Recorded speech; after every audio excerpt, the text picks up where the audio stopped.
Hey, welcome to Sweet Tea. How you doing, Caleb? Doing good. How about you? I am still sore. You still sore? Yeah. All right. Now, I was given some advice the other day because we're going to throw up here. Look, I'll even throw up the picture now. Look at this. All right. So we had a men's event this week. There's all of our men having a good time out there. And my father-in-law, Ronnie, pointed out that I was wearing my hat on backwards because I'm cool like that. And actually, I just couldn't see stuff.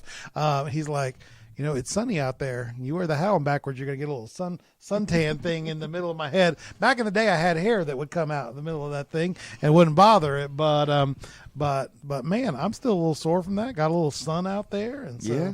So you doing all right? You making it? Doing good. That's good. That's good. We hit. You were doing a good job hitting that baseball out there. Yeah. So I just pop them up. I just people need to know I am not a ball player in any stretch of the imagination. Some of those little kids probably hit the ball farther than I hit the ball, but I am the one person that managed to pop the ball up, and one of my own teammates caught the ball and got me out. So I mean that's my distinction ready to go. But we had a great men's meeting out there and really enjoyed it after a really great Sunday. So how's it going with you today? It's going good. We're recuperating and getting better, and back's finally doing better. So that's good. Yeah. A week before, his back was out. I was like, hey, let's make your back better. Here you go. Let's run around outside for 2 hours. And I want you to know, we planned this thing. All right. We're going to eat. So we got to cook. We got to get stuff prepped. We're going to eat. We reserved the ball field from like 1 to 5. We're going to go over to the ball field, start playing about 1. And I'm like, you know what? We'll play for a couple hours. Play to, start our Bible study at like 3:30. It's like 2 hours of play.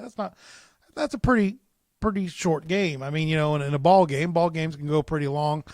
I want to say it was about 2:30 after about 1 hour that people are like, well, when are we going to start that Bible study? I was like, well, I got some people that went home to take naps that said they would be here at 3:30. So we got to keep playing till 3:30. We did not make it to 3:30. We ended up calling everybody that was going to come later and say, hey, if you want to be here at this Bible study, you better come 30 minutes earlier. We're going to start at 3 instead of 3:30. And we were out by like 4:00 because we just could not play as long as I thought we could, but we had a great time out there. Oh yeah, we did. Yeah, we were all tired by the end of it. We were all just trying to drag it around, huddling around the water cooler. Yeah. We brought an ice chest full of water bottles. That was a smart plan. So it was definitely needed. But it wasn't just the guys out there playing. I mean, we had the young kids that were out there playing and practicing hitting the balls, getting some encouragement about that. And then we had a lot of our people that couldn't get out there and play, but were sitting in the dugouts cheering us along and just enjoying some time. And really, the whole point of doing that event was to kind of launch our Baptist men, relaunch our Baptist men's. We had downstairs, in fact, I got to go put them back in the trophy cases now, but we took out a bunch of the trophies that the church has won in years past for softball leagues and things like that, because we did have a really robust men's ministry for years and years and years. And it just kind of recently, you get COVID and all that stuff, and it just it shuts everything down, and it's hard to get everything fired back up. We're like, man, we really need to fire that men's ministry back up, because no small part to what you are doing with the young adults and the children, we've now got a large number of young adult families that are here in the church that are craving for an opportunity to get connected into what's going on in the church. And that men's ministry is a great way of including them and their kids in what's going on at the church. And so it was great to see, to see people that were connecting and reaching out with each other. Yeah, they absolutely. Yeah, we've, the young adult men are looking for ways to, like the women, to get in, involved in the church and to get involved with the people of the church. And so this was a great way for us to do that and to get into different groups and get to know each other a lot better and have fun doing it. Yeah. And that was one of the encouraging things. So, we've been talking internally as the staff about what we wanted to accomplish with this event. And one of the things that I was pushing, we ordered a book this Titus 10 book that if you want one, I've still got a few copies left over, and then a lot of our young people got digital copies of it because they prefer reading it on their devices and things like that. But had a copy of this book, the Titus 10, and this was a book that was written by a pastor for a church for just the sort of thing that we're doing for their men's ministry, to get together, to be able to encourage one another, and to be able to develop a foundation for godly men. And so we were talking about that book this week. We sat down, went over the first chapter, but we made a challenge to these men. We kind of challenged them to do two things. One, to form groups of 4 or 5, maybe 6 people that were going to keep accountable with each other, but we didn't want them to be just their core groups. I mean, the young adults, they already, you guys did a kids movie night the other night, and the kids all come, and they all go out and they do things together. And the some of y'all in the senior classes, that you got a standing meeting out at Liberty when you're going to go do breakfast together, or when you're going to go to Mount Olympus and have dinner together. You've got those standing rotations with the people that are already your peers, already your friends. And what we're asking is, it's great, do stuff with your friends, but let's find ways to build the fellowship of the church, because as a church, and Sunday school's been hitting over 100, the story always is, once you get over 100 people in a church, if you're not working at it, it can become multiple churches, because, they say 100 people is about as many people as one minister can keep track of. And you start getting to 200, 300, 400, then you start having to compartmentalize stuff. And we don't want to lose that identity of who we are as Louisville Baptist Church. And those men divided up into groups, and man, they spent probably 15, 20 minutes with their new groups, just talking, seeing when they wanted to get together, sharing about who they were, where they came from, their backgrounds. In fact, they were doing that so long, like I was like, okay, I think it's time to shut down, but they were still hanging out. And I'm like, hey, as long as they're in those new groups, I'm going to let this go on as long as possible. And it was encouraging to see that. Yeah, it really was. It's always encouraging when you look at a group that is diversified, and from the the older people to the younger people, and they're talking and they don't want to separate. That's always a positive thing. Yeah, and it was great to see that. Great to see that variety. We already had reports on Monday of some groups. Everybody's already contacted each other on that Monday, just less than 24 hours away, and they had already checked in on everybody in their group. And we're not asking a big thing. We're asking them maybe once a week to get together, even if it's just 15 minutes, and to do kind of 2 small things in that meeting: to read the Bible together and to pray together. Just, even if it's just 15 minutes, but like we saw at that Bible, at the ball field, I would imagine that if they get together, it's going to end up being, that mentoring thing going on. It'll be more than 15 minutes. And for the duration of this book, I asked them to do something, challenging that maybe none of them have ever done before. I said I wanted them to read the book of Titus, which is just 3 chapters long. I wanted them to read the book of Titus every single week. And I gave an explanation for it, and it's going to be our YouTube question, their Facebook question that we've got up there. What is the passage in the Bible that you've read the most? And the reason I asked this, because I told them I had a preaching professor that said, if you want to preach a passage, if you want to do a Bible study and you want to teach a Bible study passage, well, he's like, read that book 40 times before you go to preach it.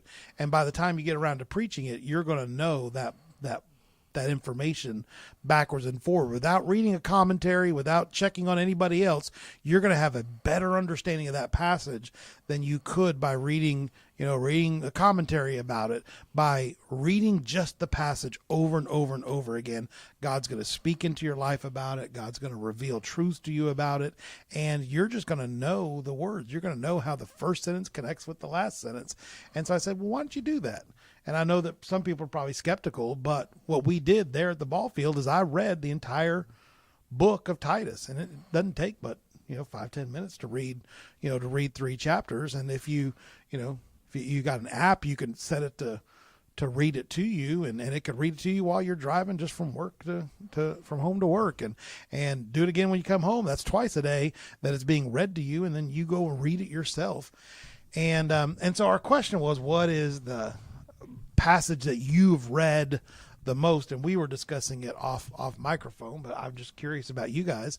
Do you have a passage that you constantly go back to read? And so you were telling us one, and we both kind of had to say, we've gone to Bible college, seminaries, things like that. Sometimes you're forced to study a passage, and then when you study it, you love it. And then when you love it, you got to preach on it all the time. And so you find that, but how did that sit with you, Caleb?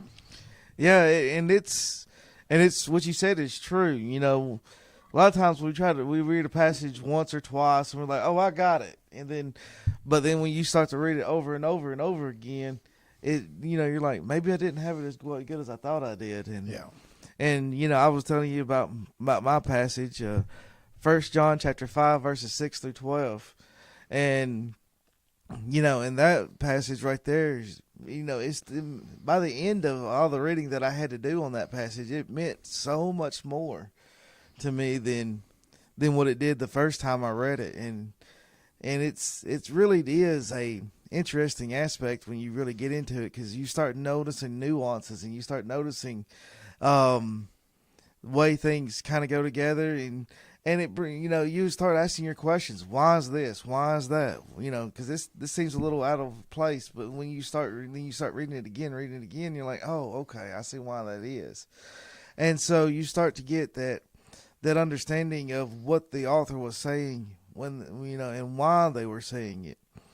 And so it really is a blessing to do it. Yeah, absolutely. I kind of have 2 passages that I gravitate to. You ask Kim, she would straight up tell you. She's like, I know it's got to be one of the minor prophets, which is a weird thing to be obsessed with. But I actually, for the first time when I was in college, had an Old Testament class, and we had an Old Testament, survey, an Old Testament survey history book, and it was just going through the history of the Old Testament, where you were like treating it like a history book.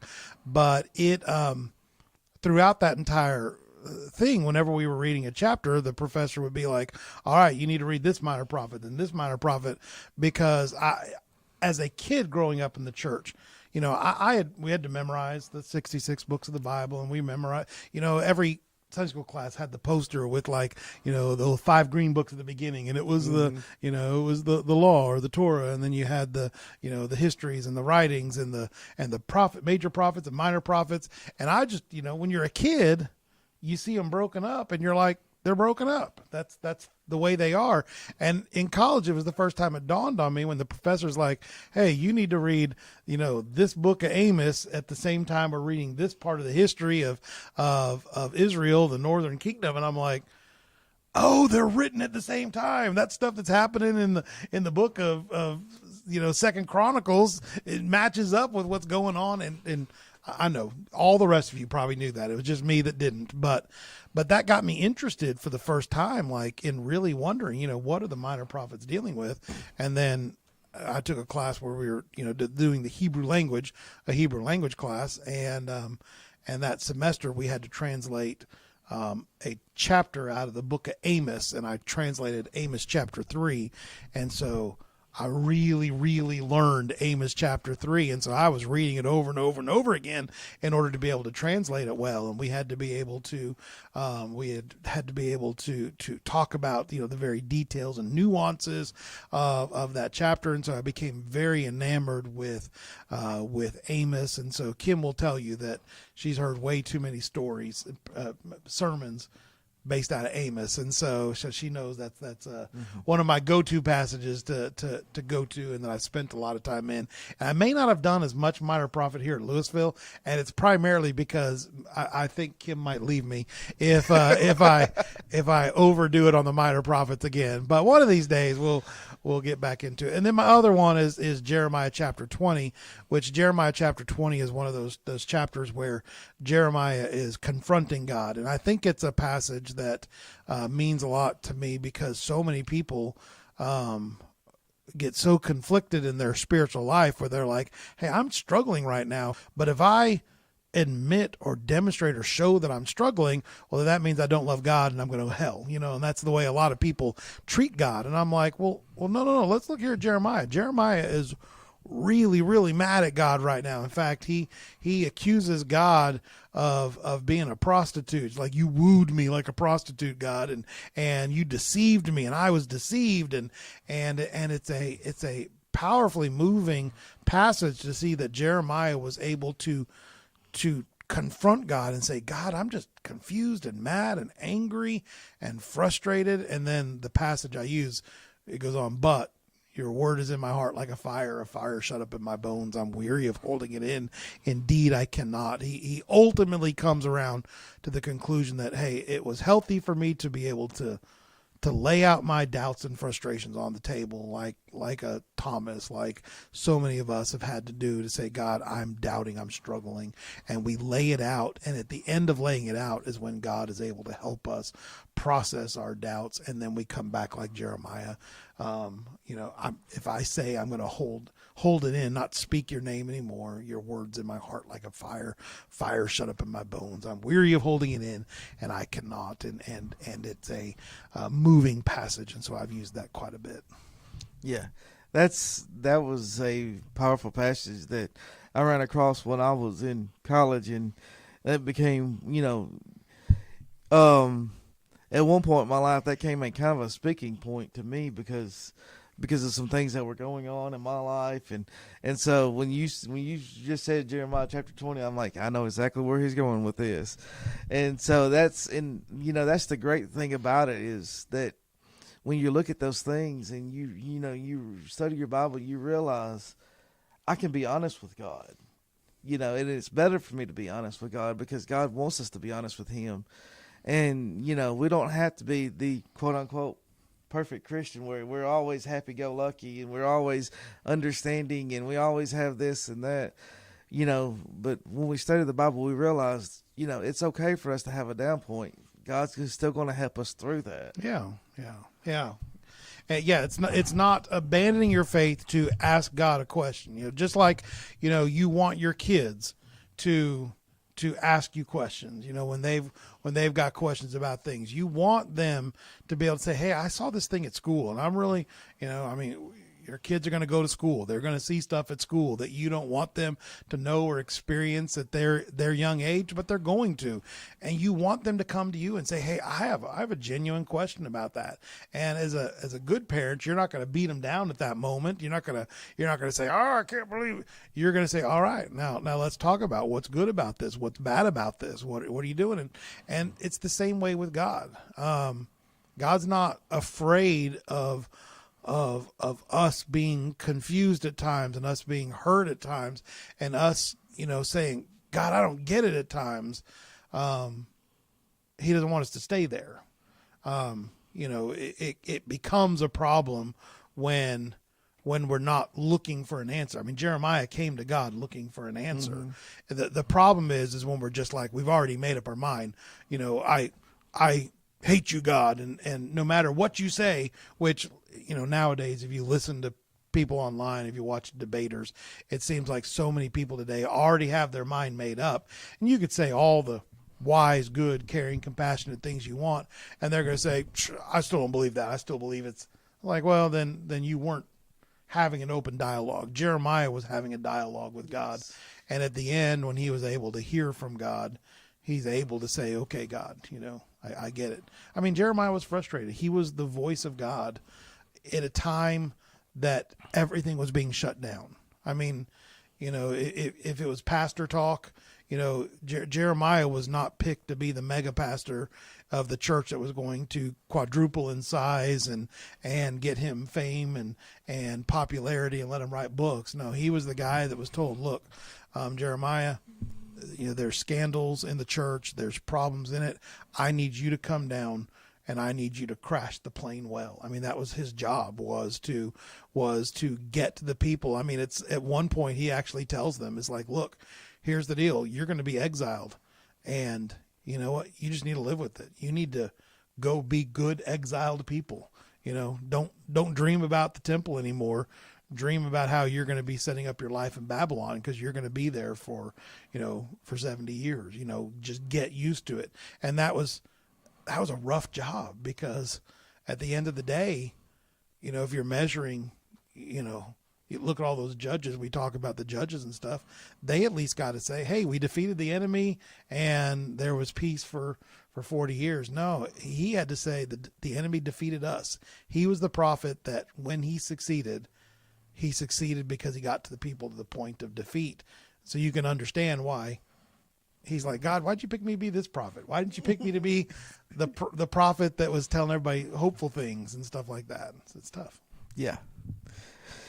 Yeah, Jeremiah did have a rough go with it. It was bad. It was bad, but that's where God puts us sometimes. Sometimes God, I think about our mission board, and this was something we used to talk about with our mission boards. Back when I was younger, and of course I lived in Guam for a while, our missionaries could go over to the Philippines, and you could preach in the Philippines, and 1,000 people would come down and get saved. They were very spiritual-minded people. Of course, right now there's a huge Muslim population there. There's a lot of cults come there, Mormons and things like that, because the people were very responsive to spiritual ideologies and spiritual things. And there's a temptation of, well, we should send all of our missionaries there, because if we send our missionaries there, every missionary is going to have 1,000 converts a year. And so, imagine how many converts we would have if we sent all of our missionaries. On the other hand, we were sending some missionaries to Saudi Arabia, and they weren't allowed to use their real names, and they couldn't report any converts, weren't able to have a building project or mission teams come to them. They're getting paid the same money as the people we're sending to the Philippines. Those people in the Philippines are having hundreds and hundreds of converts, getting paid the same amount of money as this guy that's could be there for 10 years and maybe be able to brag, hey, we got this one little congregation. And it's like, well, do you stop sending missionaries there? No. Sometimes God calls you to be the guy that's in the place of the fallow ground. It's like, look, you're going to work there for a long time. Now, the reality is right now a place like Iran and Iraq actually has a huge underground Christian church that is growing. And I guarantee you it was because back in the 80s, there were people that were ministering there for decades with no visible outside success at it. But now, the few people they reach, and it becomes a few more and a few more and a few more. And we see God doing amazing things in China, God doing amazing things in Vietnam, God doing amazing things in some of these countries that other people might not consider to be, Christian hotspots at all. But the reality is the church is probably growing faster in some of those places. Mm-hmm. Yeah, it's one thing I think about is that, years and years ago, back in the, early 90s and possibly even before that, that's when I started recognizing it. We used to send, tons of missionaries down to South America and Belize and things like that. And now Belize is known as one of the largest Christian communities in the world. And, they're even sending, missionaries up here to the United States. Yeah. We joke about that. The missionaries from Brazil that are coming to America, like, why don't you go back to Brazil? It's like, well, because there's more lost people in some parts of America than. Yeah. And, and so that's, it's just one of those things where, you look at that and, that happened because, some people went there and it was, and from what I understand, at first it was kind of a rough go in those areas. Yeah. And so, but now look at it. There's a movie called The End of the Spear. I don't know if you remember when it came out or not. It was produced by the Hobby Lobby people, the Green family and stuff like that. But it was a real movie. It was about missionaries to the Amazon, like some of those backwood parts. And it's basically the story of a guy went into this place and gets killed by this Amazonian tribe. And years later, their young child, when he grows up, gets called to go back to that place and goes back to that place and ends up evangelizing that community. You know, it's a community that killed his parents, and yet he's called by God to go back there and evangelize it. It's a deep movie. I want to say, man, that was probably back in the late '90s when that movie was produced, and but you know, a good production sort of movie, but about these missionaries going out in the middle of nowhere. And so that's a, like I said, a good conversation for us to have, and a good thing for us to think about. Well, I want us to move on to some other stuff, just to kind of look at our calendar stuff going up, just to remind yourself this Wednesday. So whenever we do, you know, our sweet tea time, we want to remind you of our Wednesday schedule. And so this is a third Wednesday of the month. So on the third Wednesday of the month, we do everything. I think Leslie is trying to get a workout. She has been. Are you running a marathon, Leslie? She's been back and forth. I don't know what she's doing, but she's definitely getting. She's getting her comfy shoes on. All right, you can come sit down with us if you want to, Leslie. We'll get you a microphone.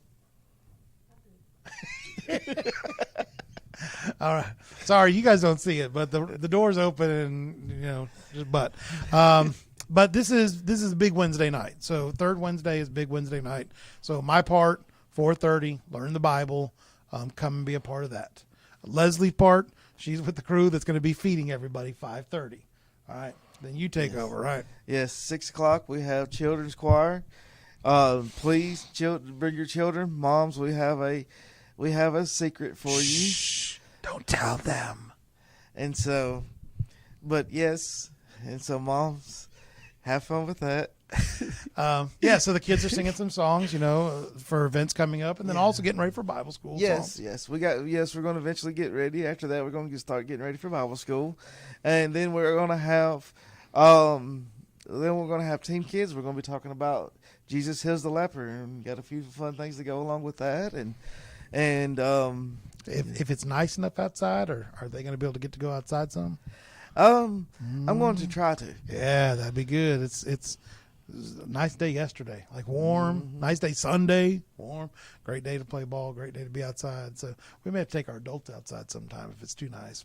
And then we've got squad goals going on at the same time. So so at 6:30, it's our adult Bible study. I know at one time, you know, we were, you know, it's what a lot of our young adults come to, but everybody is welcome to come to Squad Goals. Everybody's welcome to be a part of it. It's more topical. You know, when some people think of Bible study, learn the Bible is exegeting, you know, it's expository, picking, you know, right now we're in Hosea. We take a chapter out of the book of Hosea and we break it apart into its pieces and we talk about the nuts and bolts of it.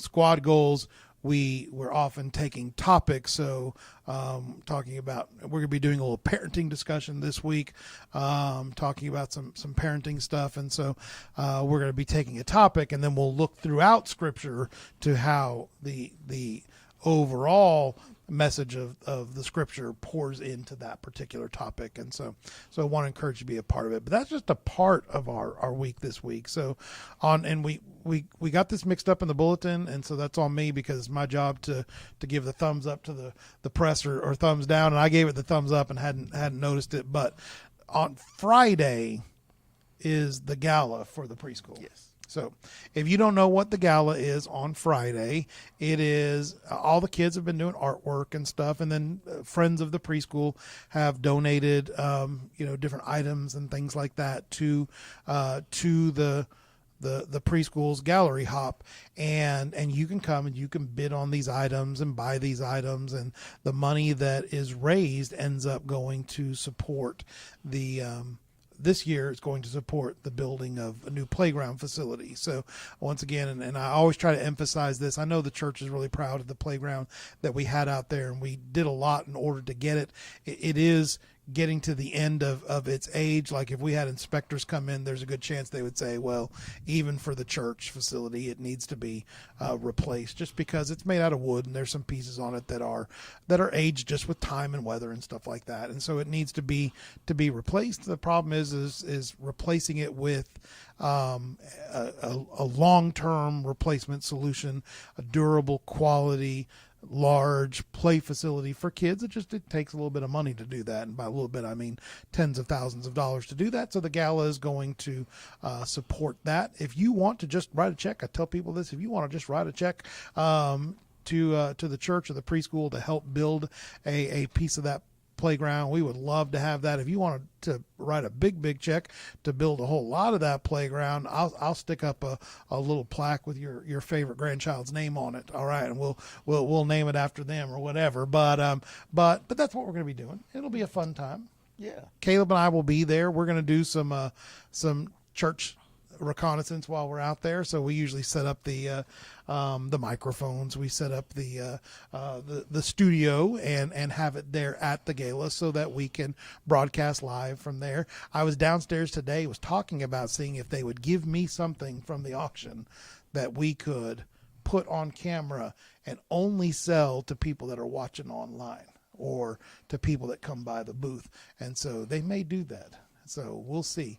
Maybe something one of the kids make or something, but we're going to find something. Maybe one of the super awesome pieces of art that I've made down there for it. So we're going to find something that we might be able to auction off on online, so you guys can get in there in the comments and the chats, and you guys can bid on that. So we'll see how that goes. But like this blanket that's back here, one of our church members bought it last year and didn't buy it for themselves. They bought it for the church so that we would be able to keep it here. If you go down the hall of our crosses down there, we have one of their cross paintings that they've done with like thumbprints or something that's down the hall. So some little things like that are encouraging and inspiring. Maybe your Sunday school class can deputize one person in the class and say, hey, we're going to get something that we can hang up in the wall of our Sunday school class, and you could go get that. So that would be a fun way for you guys to get together, support the preschool's ministry, and at the same time do something to remind yourself every week in your Sunday school class about that. So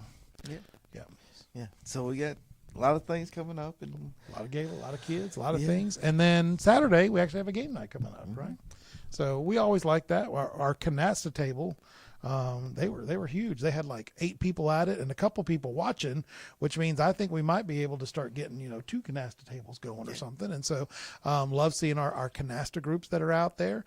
But then at the same time, we had a Ticket to Ride group going on, and that was a big group. And I always bring a ton of silly games and stuff. Not silly, serious games.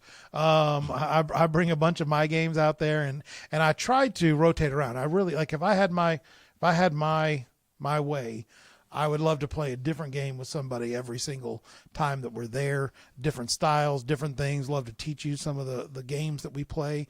Was talking with one of our grandparents, I don't know, it was maybe a couple months ago now, about games that their kids might like to play. And I don't have a ton of elementary style games. I have some that are games that I think can be played with both parents and kids and they can both enjoy. But I do have some of those. And you know what? If you got grandkids that want to learn how to play more than, and I don't want to bust on like the games we play, the Candylands and Monopolies and stuff like that. And if those are games you enjoy those games, but kind of two different things. One, those games a lot of times create a lot of hurt feelings because they're not designed to build and promote fun and enjoyment with everybody. Monopoly is designed to be mean. The only way you win is you have to be mean to everybody else at the table. And you also don't all get to play the game. Whoever is the worst at the game gets kicked out, and then you tell that person, well, you can't play anymore, you've gone bankrupt. And so there are new styles of games that are designed to let everybody be involved, let everybody play, and really let everybody have a chance to be able to win these games. And so want to encourage you, if you want to learn how to play some games with your grandkids, games that you might be able to go out and find and buy, let me know. I'll bring some of those games and we can have a grandparent-grandkid table, and I'll sit down there with you all and we can play some of these games together. And because that's actually what I love to do. I loved for the games to be something that my family and I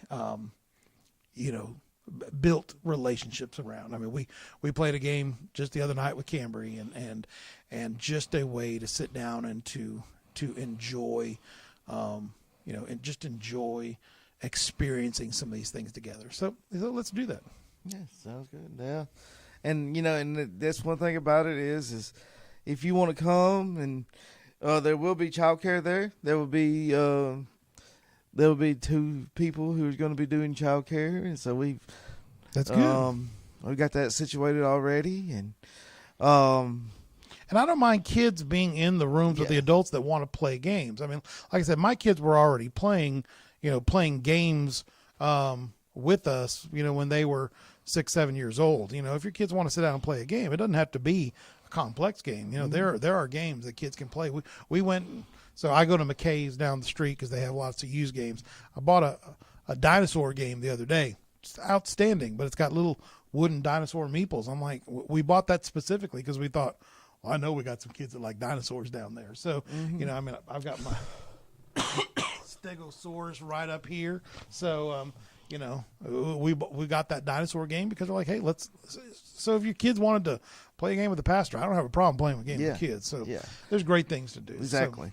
So, and when they go out there, they just don't do, run around. They actually, a lot of times we do play games. Yeah, they play games in their rooms and stuff. And I think that's a great way to entertain their minds and exercise it. Now, I think they need to exercise their bodies as well, but exercising their minds, their thoughts, their problem solvings. And there's a lot of games out there today that are team building games where we all win or we all lose.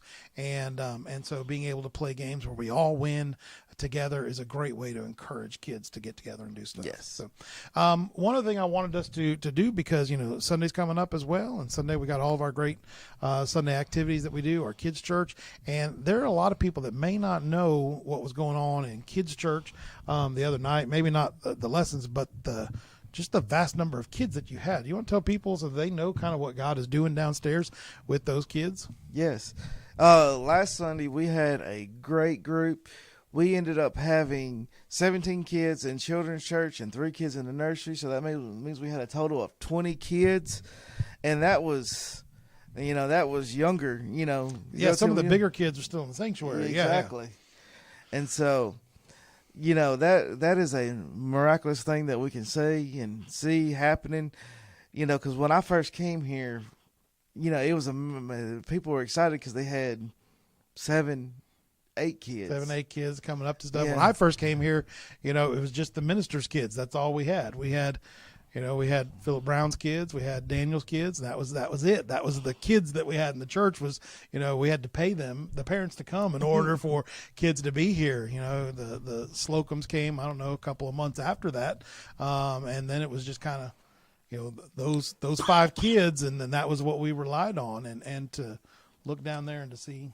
Yeah, 20 kids. 20 kids is part of what's going on. It's we're excited, and we're pushing up into especially the middle school age. And so we're praying that God's going to send us somebody that wants to be actively involved with those middle school kids. Because I'll tell you, honestly, we're at the point right now where our middle school kids need to be separated from our kids, because we really don't have like that middle kids, the 4th, 5th grade sort of kids. We've got a whole lot of the younger kids, and then we've got a couple of these kids that are starting to hit that middle school age. And it's hard for a teacher, it's hard for leadership to be able to provide a lesson that's going to meet the needs of both primarily 1st and 2nd graders or kindergartners and kids that are, tweeners, 12, 13, 14-year-old kids. And we're at that point now. And so just be praying about that. I know we've got some people that are seriously considering what to do. And so pray for that as we begin that conversation. But, we had talked in staff. It's like, by next year we need to be, seeing what we can do. And it's always, God's plan is always different than ours. We were like, maybe in 12 months, and it turns out probably before the summer, if we don't have something dedicated for those preteens, we're doing the church a disservice. We're hampering our ability to continually add the best ministry possible to our families. And so, so we're now looking like, in 2 weeks, not 2 weeks, in 2 months, can we have maybe not something that's going all the time, but can we have something that is regular for those kids so that we can offer something? I don't mind kids that age. In fact, I like kids that are, even second, third, fourth graders being in worship service. I don't mind that. That's great. But we're talking about Sunday school time. We're talking about team kid time, things like that. Do we have a place when, a kid that's in, fourth grade but has a an older sister that's in seventh grade, do we have a place for both of them to be engaged at the same time? So just be praying for that, thinking about how God might be able to call out people to be a part of that ministry. Yeah, absolutely. And that's not Caleb's ministry. We hired him specifically.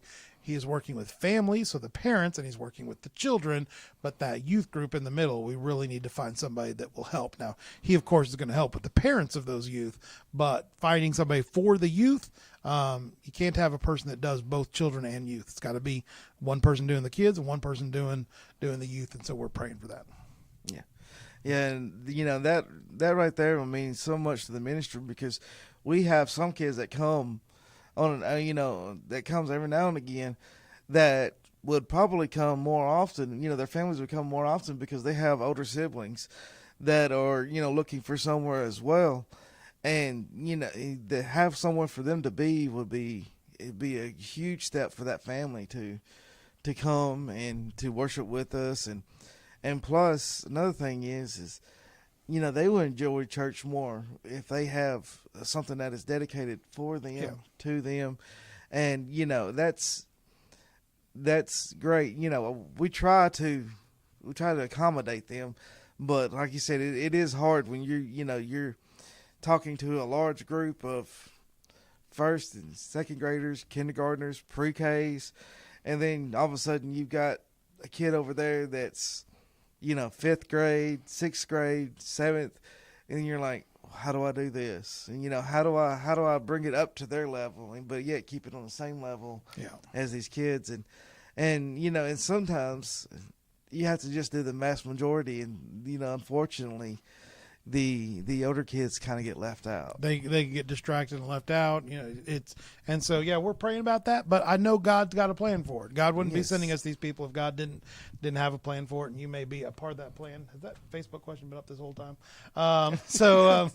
But we're excited about that. Well, we've been talking for over half an hour, and I know you guys probably aren't going to get to the very end. If you make it to the end, leave a comment so that we know that you made it to the very end, and that encourages us, because we know, all right, we can do long format instead of short formats and stuff like that. But be in prayer for us and lift us up. I mean, Johnny's out there, Rachel's out there praying for us. Thanks, Rachel. I knew you were watching, Rachel. I knew you were out there. But even those of you that are watching later on, when you get off work and stuff, just kind of let us know that you're there for us. And we're hoping to be able to use times like this to really get you more connected with what's going on in the church. Sometimes we forget because we're a part of so much stuff, and then we sit together with the whole staff. I mean, Leslie, Ronnie, Caleb, and I, we all sit down in my office every Monday, and we go over the previous week, what went on in church, what went on in the choir. And so we hear it all sometimes from that perspective. And so we sometimes forget that maybe you out there aren't hearing some of those great stories about how many kids are in, coming down to the children's church activities, how many, young teens we're starting to see attend some of our events and are just looking for a place to minister to them, or how many of our men were involved in I think that if we added up all the men that were participating in some way this weekend, we probably had 30 men that were involved in what was going on. So, there's just a lot of positive things that we can only relate so much in just a picture you see on Facebook. And so we just want to encourage you in this way. And so thank you all for joining us. So. Thank you. All right. Well, Caleb's going to close us in prayer, and then we're going to be done for the day. I'm going to let him cough, do other things, and then we're going to let him close us in prayer, and we'll be done for the day here in the studio. Keep an eye out for us, because once again, we will do Louisville Morning quite a bit, but when we do the gala, we're going to be recording at the gala. And if you're at the gala, we're always going to have an open seat. It's not going to be Caleb and I together. My hope is, because last year I had to stay at the booth because nobody else was able to run the equipment. And so I'm hoping that this year I'll be able to get up and walk around and see stuff and be able to scratch off Kim's name on all the stuff that she's bidding way too high on, and be able to bid on cool stuff that I want to bid on. But want to encourage you, come by the booth, sit down, see one of us or one of the other preschool workers that are going to be there with us, and we're looking forward to it. All right. You want to pray for us, Caleb?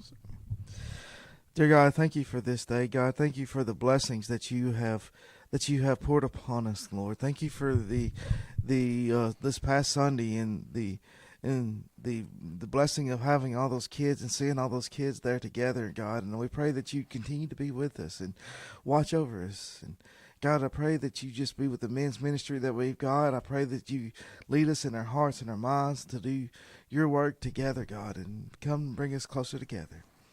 God, I pray that you just lead us to do all things as your church, Lord, and that we may be the lighthouse that you have for us.